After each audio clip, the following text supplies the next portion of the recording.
Let us get our bearings on the Mishnah that we saw yesterday. On the Mishnah on DAF Chavtes Amud Beis at the bottom, the Mishnah went over basically the principle that the only time that a person can be subject to kares when he has a machshava of chutz lizmano, which is what we call pigul, is only when that machshava is the sole disqualifying machshava for that korban. If that machshava is accompanied with another disqualifying machshava, so then it's not subject to pigul anymore. The korban will be pasul, but there's no kares. Okay? There's no liability for kares if a person were to eat from that korban. This is something that's debated by Rabbi Yehuda and the Chachamim. The Chachamim say it makes no difference if first you had a machshav of chutz lizmano and then chutz l'makomo, or whether you first thought chutz l'makomo or chutz lizmano. Either way, since there's an admixture of more than just pigul disqualifying, it's pasul, but there's no kares. However, Rabbi Yehuda disagrees. Rabbi Yehuda says, if the first machshava was a machshava of pigul, then pigul sort of takes over that animal and is the disqualifier.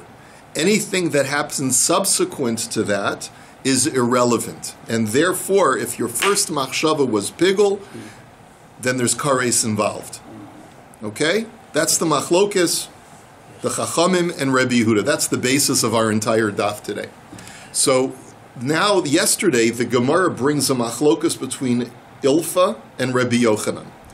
Ilfa says that the only time that there's a machlokes is if there's shtei avodos, which means, as you know, there's zrika, kabbalah, holacha, shchita, kabbalah, holacha, and zrika, right? Let's say, so Ilfa says the only time that Rabbi Yehuda disagrees with the Chachamim is if the two disqualifying machshavos were held in two separate avodas. During the shchita, I thought about chutz lizmano, and during the kabbalah, let's say, I thought about chutz l'makomo. Two separate machshavos, but two separate avodos. So Rabbi Yehuda says, pigul came first, and therefore that's the only thing that counts. You disregard what happens later, and therefore there's kares. But if the two machshavos were in the same avoda, so even Rabbi Yehuda would agree that the order doesn't matter. Okay? And therefore, if let's say during the Kabbalah, I'm thinking, I'm going to eat a kezayis chutz lizmano, and I'm going to eat a kezayis chutz l'makomo, but it's all during the same avoda, so that's considered to be a mixture of the two disqualifying thoughts, and therefore there's no kares. No longer is pigul the sole disqualifier. Okay?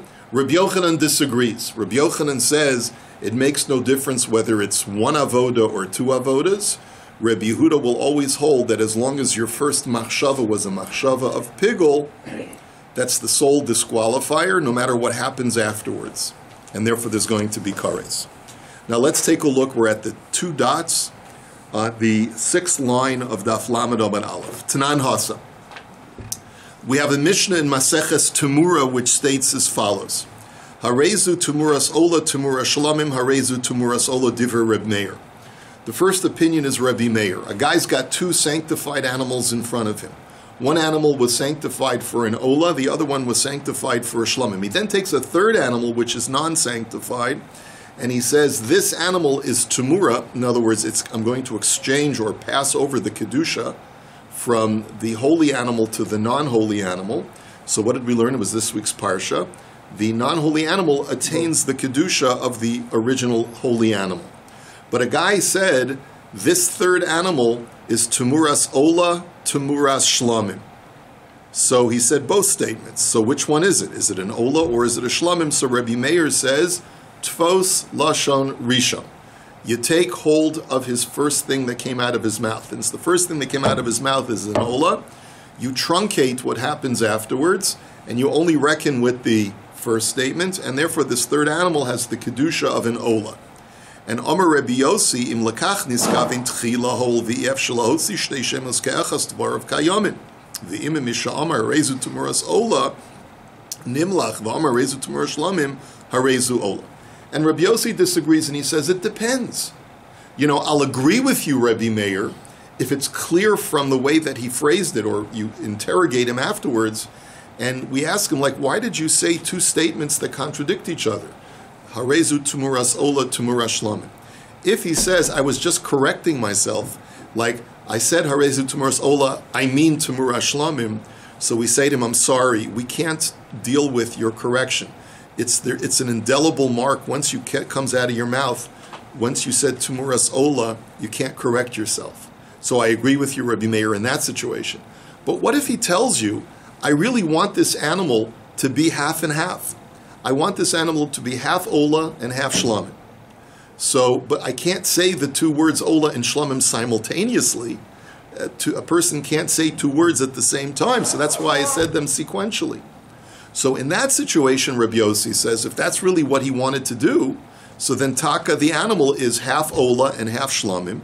So what you do is you have to redeem the animal onto cash, and 50% of the cash goes to purchase an ola, and 50% of the cash goes to purchase a shlamim. So that's the machlokas Rabbi Meir and Rabbi Yossi. Rabbi Meir says, no, you can't do that. Tfos lashon rishon, you always take the first thing out of his mouth. And even if he tells you, I meant it to be 50-50, you say, once you said, I want this animal to be 50% ola, the kedusha of the ola spreads throughout the entire body of the animal. Once an animal is half kadosh, it becomes totally kadosh. You can't add on to its kedusha afterwards. And Rabbi Yossi says you can. Okay. Now, ibayilahu. So now the question is raised. Harezu tumuras ola ushlamim mahu, and lachatzos mahu.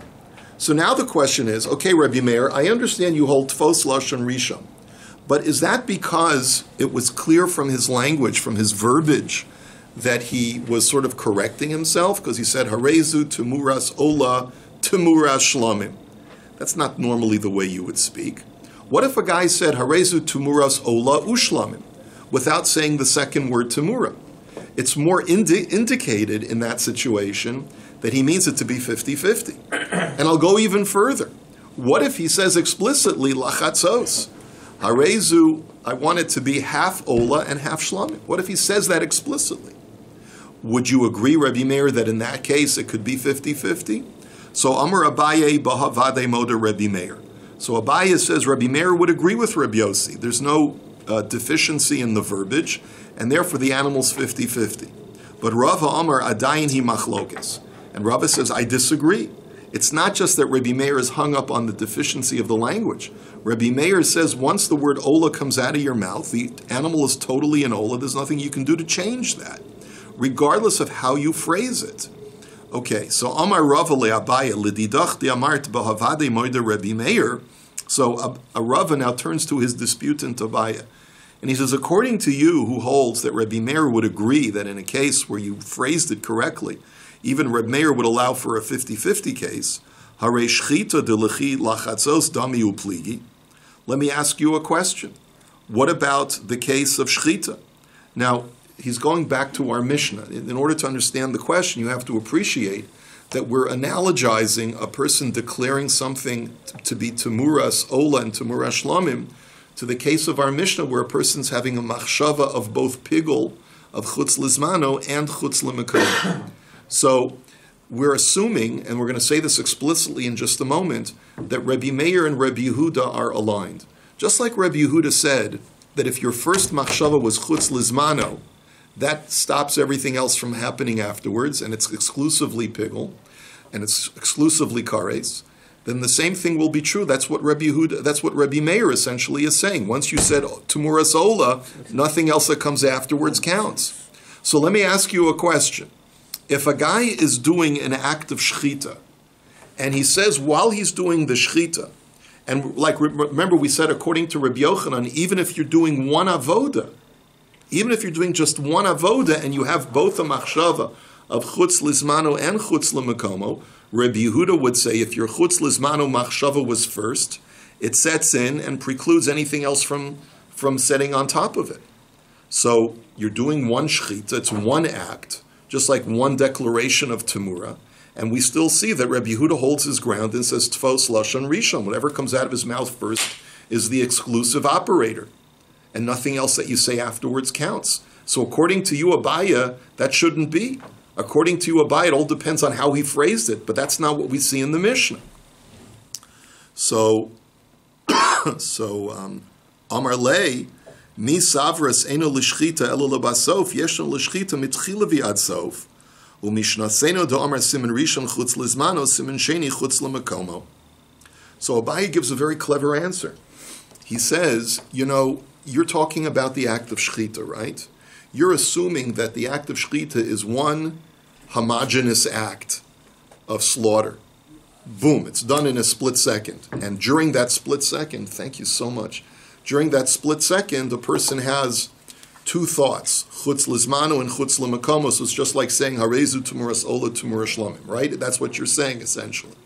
But you're making a mistake. Throughout Kudshim, we have a machlokes about the act of shchita.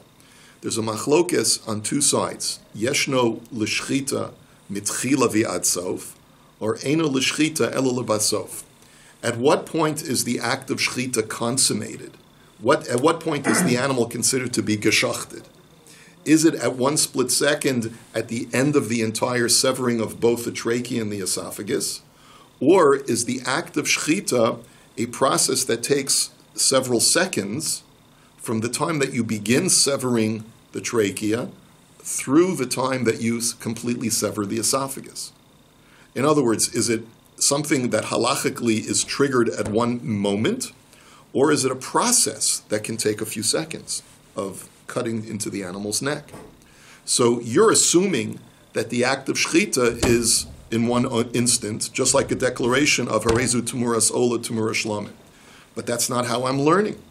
I learn that yeshna l'shchita mitchila v'ad sof. It's a multi-stage process. First, you have to sever the trachea, then you sever the esophagus. It's two separate acts. And therefore, what's going on in our Mishnah, and the reason why our Mishnah says that once the pigul sets in, according to Rabbi Yehuda, the other act cannot come on top of it, is because it's two separate acts. You start with the shchita, and while you're severing the trachea, you're having a machshav of chutz lizmano. And while you're severing the esophagus, the second part, you're having a machshav of chutz lemakomo. That's why they can't be mixed, and the second act does not set in on, or the second machshava does not set in on the first machshava. But in a situation where it's one act or one declaration, even Reb Meir and Reb Yehuda will agree that the two can be mixed, and therefore there's no kares. Okay, are we clear? We're clear on that? Okay, so the Gemara now says, but wait a minute, says Rava. Hare kemitza de lachatzos dami upligi. But the same machlokas that is in our Mishnah in Zevachim is also a machlokas between Reb Yehuda and the Chachamim in Maseches Menachos. And in Maseches Menachos, what types of sacrifices are we dealing with? Flour sacrifices. There, the discussion in the Mishnah Menachos is, while a person is taking a scoop of flour, he has both a machshava of chutz lizman and chutz l'makomo. There's no multi-stage act like shchita. It's one shot. And they still have a machlokas. And Rabbi Yehuda says, even though it's a one-stage act, you still cannot have the chutz l'makomo set on top of the chutz l'zmano. What are you going to say about that? So, hasam nami do'amar kometz mincha chutz l'zmano, kometz levona chutz l'makomo. You're making a mistake, says Abaya. The Mishnah over there that says there's a machlokas between Rabbi Yehuda and the Chachamim by a mincha is not talking about the stage when you're taking the komets from the flour, but rather is talking about the case when you're placing the item on top of the mizbeach. And by menachos, as we'll see in the next maseches, when you place, there are two, in many karbanos of karban mincha, you need to put two things on the mizbeach. You need to take the komets, the fistful of flour, and place it on the mizbeach. And then afterwards you place the levona, the frankincense, on top of that so that it burns with a good fragrance. So it is a two-stage process. And maybe the only time that Rabbi Yehuda argues is when you place the komets on the mizbeach, you have a machshav of chutz lizmano. And when you place the levona, the frankincense, on top of that on the mizbeach, that's when you have your machshav of chutz l'makomo. And that's why you can't mix them to absolve you from kares. But wait a minute, says Rav. Hare komets the minchas chote deleka levona ba'adeu pligi. But 1 second. That only works if you're dealing with a mincha that has frankincense. But if there's a certain kind of mincha that doesn't have frankincense. It's called the minchas chote. There's certain kinds of sins where the Torah allows you to atone for your sin with a korban olavior, a korban of fluctuating value. For example, if I go accidentally into the Beis HaMikdash in a state of tumah, the Torah says I can atone either with an animal, a bird, or flower, depending upon my economic status. If I'm bringing a mincha because I'm poor, so there's no levona, there's no frankincense, there's just placing of the komets on the mizbech. It's a one-stage thing, and they argue there too, don't they? So he says no, lo pligi. So Rabbi says no, you're making the wrong assumption. There, Rabbi Yehuda would agree that there's no kares because the two acts are totally mixed into the two thoughts are totally mixed into one act, and therefore even Rabbi Yehuda would agree that there's no kares. Baruch atah Adonai Eloheinu melech haolam she'akol niyeh b'dvarav. Okay. כן. תודה. Amar Rav Ashi, im timtza lomar pligi b'pisios. So Rav Ashi says, if you're looking for a scenario, even by a minchas chote, where it's one act that is broken down into multiple stages, just like shchita, like we said before, I can give you a scenario. It's not the kemitza, it's not the placement on the mizbeach, but it's the holacha. The holacha is broken down literally into steps. What do you mean? Let's say there's 10 steps to get from the place of the kemitza to the place of the mizbeach. Every step you take is a different stage of the act of holacha. So therefore, let's say by the first step he has a machshav of chutz lizmano, and by the 7th step he has a machshav of chutz l'makomo. That's the reason why Rabbi Yehuda would argue by a minchas chote. So that's another creative answer. Now Rav Shimi bar Ashi masni kidei Abaye, Rav Huna bar Nosson masni kidei Rava.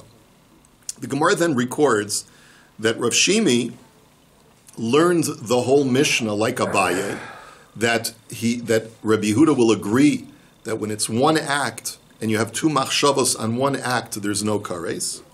And Rav Huna bar Nosson learns like Rava that even when it's one act with two machshavos, if pigul was first, it precludes the other act from sitting in, and there is kares. Ki also Rav Dimi Amar Rabbi Meir b'shitas Rabbi Yehuda Amra d'Amar Tfos Lashon Risha, and based on that, Rav Dimi, who's also holding like Rava, says that Rabbi Meir holds like Rabbi Yehuda, like we just said before. They're both the same shita, and you just like Rabbi Meir says by Tamura, you take the first thing that comes out of his mouth and you jettison everything else.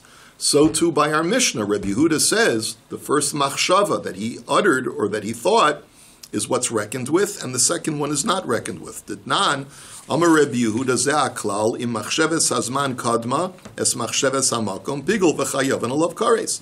And that's what our Mishnah says, that if the thought of pigul, of chutz lizmano, comes first, you don't reckon with any subsequent machshava of chutz l'makomo, and therefore there is kares. So Abaye, of course, is not happy with this, because remember, Abaye is of the opinion that even Rabbi Meir will agree that if you can combine the two thoughts or statements into one act, then you could mix them. So Amar le Abaye v'ha Amar Rabba bar Barchana Amar Rabbi Yochanan ki magas luhu Rabbi Meir v'Rabbi Yossi b'hadi adodi lo pligi. But 1 second, said Abaye. Let's go back to our discussion of Timura, where we saw Machlokas Rabbi Meir and Rabbi Yossi. Didn't Rabba bar Barchana say that we can create a scenario that if we analyze their opinions carefully, we'll discover that they don't agree really, like they don't really disagree. So, v'lo pligi v'hamiflag pligi. What are you talking about? They don't disagree. It's explicit in the Mishnah. The Reb Meir says you look at the first thing that comes out of his mouth, and therefore the animal's totally an ola. And Reb Yossi says it's 50-50. It's half ola, half shlamim. So what are you talking about? So Amrlei pligi b'mai de pligi v'lo pligi b'mai de lo pligi. What I meant to say is, says Rabbi Bar Chana, they only disagree on one area where they explicitly state they disagree, but they don't disagree in other areas. In other words, what I'm trying to communicate is they don't disagree as much as you would think they disagree. So what do we mean to say? The Amar Reb Yitzchak bar Yosef Amar Reb Yochanan Hakol modim heicha da'amar tachol zu v'achar kach tachol zu divrei hakol lo chayla. Meaning that if I wanted to bring Reb Meir and Reb Yossi closer together, it really boils down to a machlokus in how the verbiage was stated. And according to both Rabbi Meir and Reb Yossi would agree that if you state it explicitly, first I want this to be a temuras ola, and then afterwards I want it to be a temuras shlamim, even Reb Yossi would agree that that's impossible, because you can't have a sequential setting in. Once the ola kedusha sets into the animal, you can't have the shlamim set in afterwards. It just doesn't work. Even Reb Yossi agrees to that. Lo tachol zu ela im kein chalazu divrei hakol chayla. And conversely, Rabbi Meir would agree to Rabbi Yossi that if you phrased it in such a way where you could achieve 50-50, then you could do it. So for example, let's say a person states as follows: I only want the Kedusha of Ola to set in if the Kedusha of Shlamim would also set in. So there it's clear that you are explicitly stating, I want both Kedushas to set in, and so you're sort of using language in a way that it's not sequential, and you're making them happen simultaneously. There Rabbi Meir would agree. Ki pligi da'amar temuras ola temuras shlamim, Rabbi Meir savra midahava le'lamemer temuras ola ushlamim, v'amar temuras ola temuras shlamim, shunama mina mihadir kohadarbe. The only machlokis is when the verbiage is ambiguous. What if, in the case where a guy said temuras ola temuras shlamim, why did he say the word temuras a second time? He could have just said temuras ola ushlamim. So that's what leads Rabbi Meir to say you take his first part and you jettison the second part because he's trying to correct himself when it's not correctable. And for Rabbi Yossi, iyomar temuras ola ushlamim, and Rabbi Yossi disagrees. He says that when a guy says temuras, it's actually a slightly different interpretation from what we saw previously, but this is Rabbi Bar Bar Chana's way of looking at it. He says if the Rabbi Yossi's attitude is the reason why he said temuras ola temuras shlamim is because he mistakenly thought that if I would say temuras ola ushlamim without the second word temura, perhaps the animal would be 50-50, but in a very concrete way, in a very discrete way. What I mean to say is, maybe if I just say temuras ola ushlamim, then the front half of the animal is ola, and the back half of the animal is shlamim. And havamina palga temuras ola palga temuras shlamim.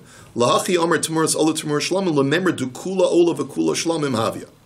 And the reason why he thinks that he has to say temuras ola temuras shlamim, he has to say the word temura twice, is to make sure you understand that he wants a homogenized cow. In other words, he wants the animal to have both kedushas diffuse and spread throughout the animal. Not that one half physically is ola and one half is shlamim, but that every molecule of the animal is 50% ola and 50% shlamim. Maybe that's what he's thinking, says Rabbi Yossi, and therefore don't harangue him just on the language. The language is fine. But you basically see that according to Rabbi Bar Bar Chana, even Rabbi Meir agrees that you can have two machshavos or two statements set in on the same animal or on the same act, right? It's just a question of finding the right language. So you, Rav Dimi, how can you say that that you hold like Rava, and that any time a person has the first machshav of chutz lizmano and then a machshav of chutz l'mekomo, even on one act, you can't combine the two, and you just isolate the pigul. So Amar lei, hu Amar lo pligi, va'ana amina pligi.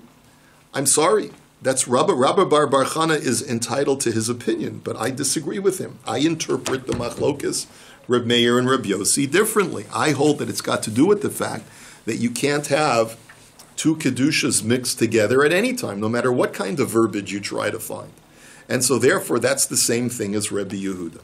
Now, Amar Ula v'itema, this is a great story. Amar Ula v'itema Rav Oshia, Efsher Yadin Chavrin Bavla'a, Kazayas Tanan, O Kazayas Ukazayas Tanan. Now, remember, what did our Mishnah say? That according to Rebbe Yehuda, if you have a thought of eating a Kazayas Chutz Lizmano, and then you have a machshav of eating a kazayas chutz l'mekomo, so Rabbi Yehuda says you jettison the chutz l'mekomo. This is exclusively pigul and it's subject to kares, right? Ula was asking the guys in the base medrash, is it possible that our Babylonian colleagues can just verify for me, was a conjunction of and, the, was that used in the thought process of the Kohen doing this avoda? In other words, is it only when the Kohen made two separate discrete statements without any conjunction in between the two? He said, Kazayas chutz lizmano. And then a moment later he thought, Kazayas chutz lemakomo. Is that why Rabbi Yehuda says you jettison the second half and it's exclusively pigul? What happens if a person says, Kazayas chutz lizmano, Kazayas chutz lemakomo? He says one full sentence, or thinks one full sentence. Would Rabbi Yehuda still agree that they're two separate statements and you only look at the first statement? Or would he agree that in this case, you're mixing them? Could someone please turn off their phone that's making all the beeping, please? And he says, no, you mix them together and you look at them as one statement, and therefore there's no kares, because he used a conjunction. So that was his question. So Kazayas Kazayas Tanan, I'm sorry. So the way you look at it is Kazayas Tanan, Aval Kazayas Kazayas Divrei Hakol Eruv Machshavos Havi, O Dilma Kazayas Kazayas Tanan, Dila Reb Yehuda Prati Havi, V'chol Sheken Kazayas. I just spoke out what the Gemara's two sides of that coin are. Okay? So Tashma. So come and listen, and we'll see if we can answer the question with the following story. Deba mine Levi me Rebbe. Chishev lechol kazayas lamachar bachutz mahu. So look at the following story. Levi asked Rebbe, his Rebbe was named Rebbe, who was Rebbe? Rebbe Huda Hanasi. And he asked him the following question. He's asking him a question that we have not discussed before. And the question is, Rebbe, what will be the halacha if a person thinks about eating one kazayas, both chutz lizmano and chutz lemakomo? Notice, up until now, when we described the machlokus between the Chachamim and Rabbi Yehuda, it was where a person thinks about eating kazayas A, chutz lizmano, and kazayas B, chutz lemakomo. Levi's question is, Rebbe, what would be the halach if a person's only thinking about one kazayas and he's going to eat it tomorrow outside the temple? Both, he's going to double the violation on just one kazayas. Will Rabbi Yehuda agree that in that situation there's no kares?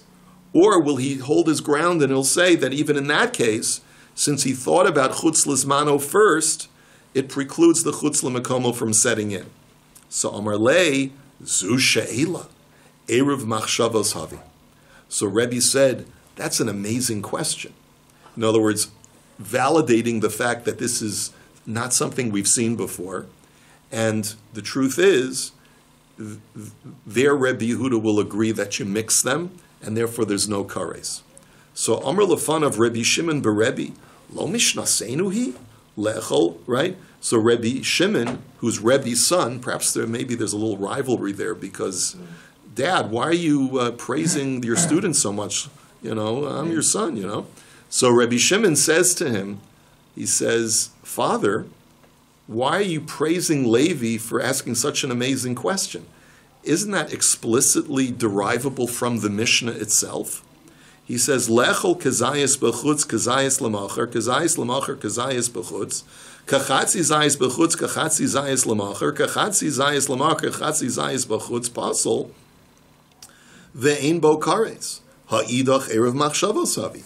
He says, Father, in every single case in the Mishnah where the Chachamim and Rebbe Yehuda argue is where a person's thinking about eating some A, chutz lizmano, and B, chutz lemakomo, or vice versa. Whether it's a full kazayas, or it's a half a kazayas. But the point is that the Mishnah only undertakes where you're thinking about one item, chutz lizmano, and the other item, chutz lemakomo. So isn't it obvious that if you're thinking about the same object, and thinking about eating it both chutz lizmano and chutz lemakomo, obviously the Mishnah holds that there's no machlokus in that case, and therefore even Rebbe Yehuda would agree that there's no kares. So Amar Lei, hu sho'al bi devar chachma ve'at omart mishnasenu. So Rebbe chides his son Shimon, and he says, he asked a really good question. Why are you belittling him and saying, oh, it's explicitly derivable from the Mishnah? Let me explain to you why you think it's not a question, but it really is a question. I'll tell you why. Lididach da asnisach tarte lo kashalach. Lidide de lo asnise elachada v'shaminu l'rabbanan de kagarsi tarti v'savar didi davka v'ditu erev machshavos havi o dilma ditu davka ulididi shiuri shireli umidishireli lididi hashireli hu liditu nami bahach.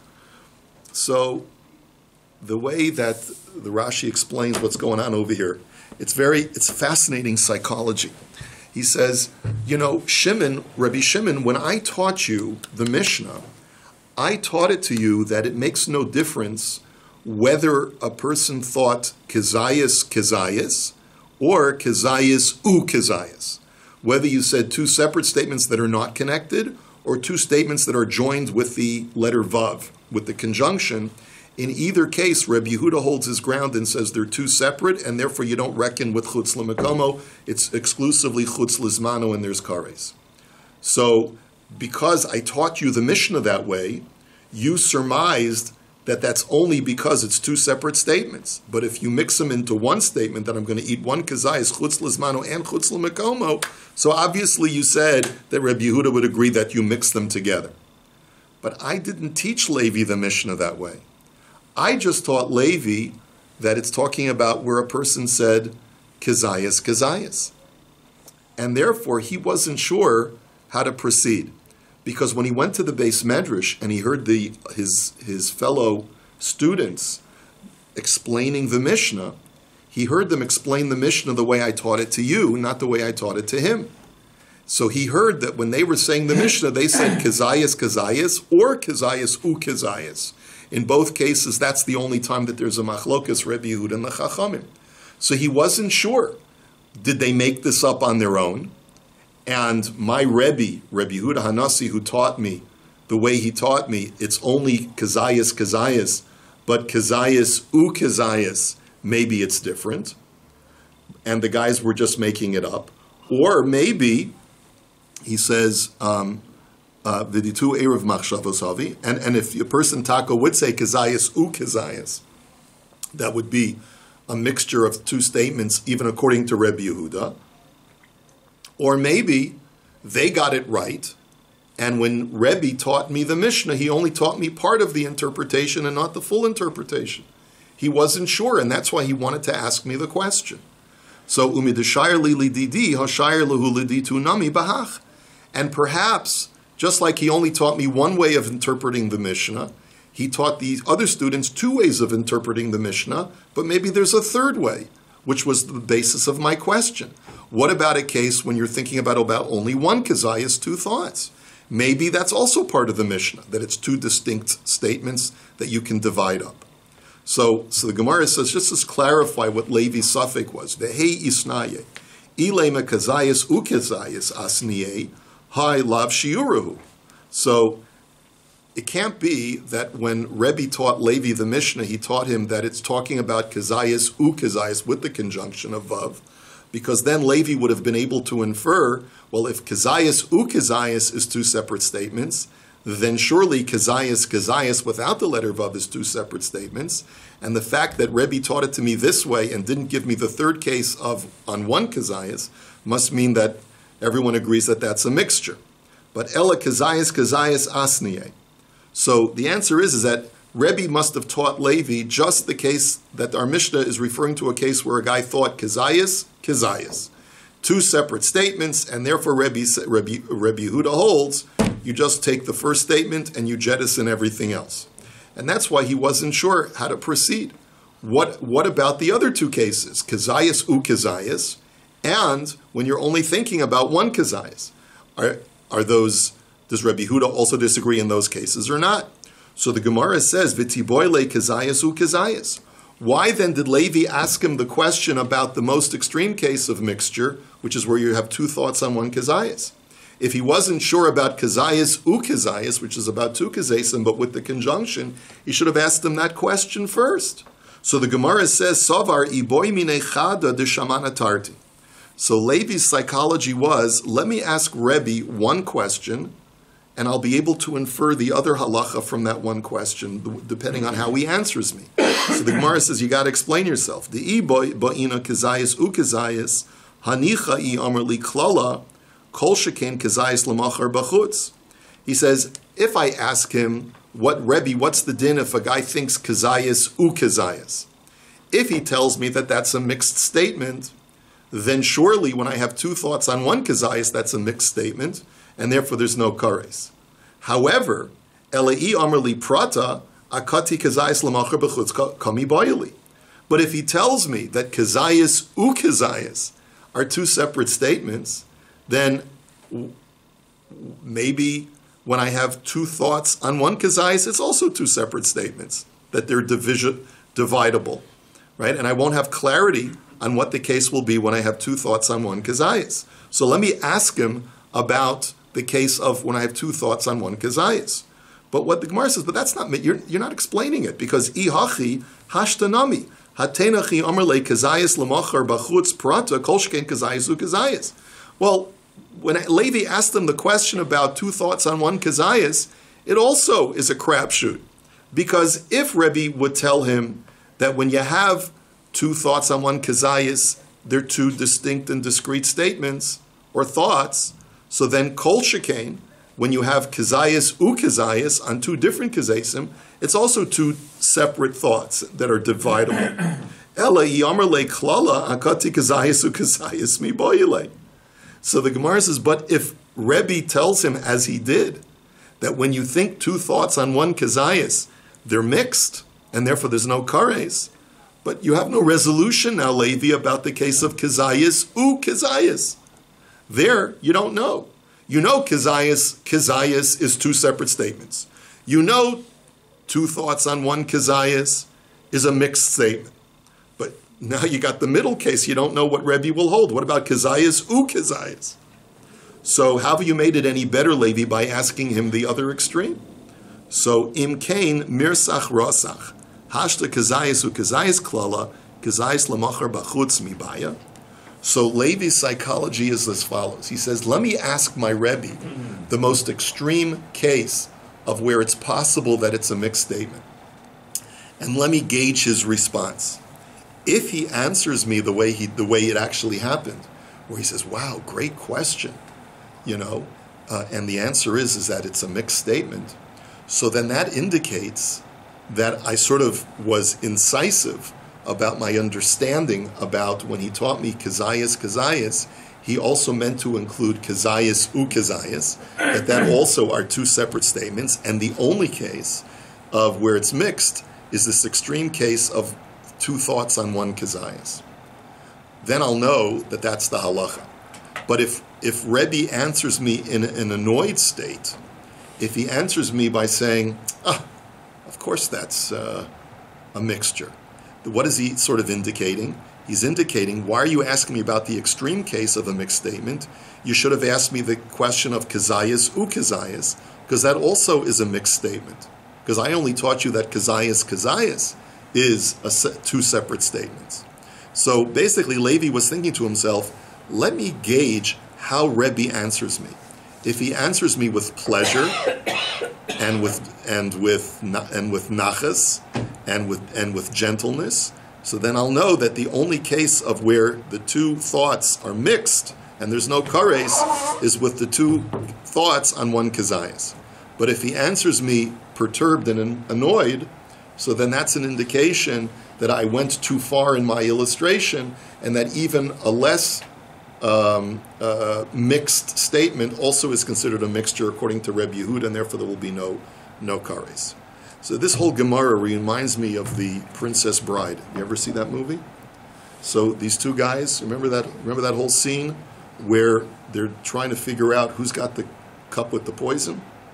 And I was thinking, of course, it's inconceivable, right? He says, I put the poison in your glass, and therefore I switched it. Nah, but if you think I'm stupid, and I thought, so in other words, you're constantly having to anticipate what the other guy is thinking. So this is what Levi was doing. It's inconceivable that you would that you only told me this, but then I would gauge your reaction, and I would be able to tell how it was going to be. Anyway, that's what we're seeing over here. Have a great day.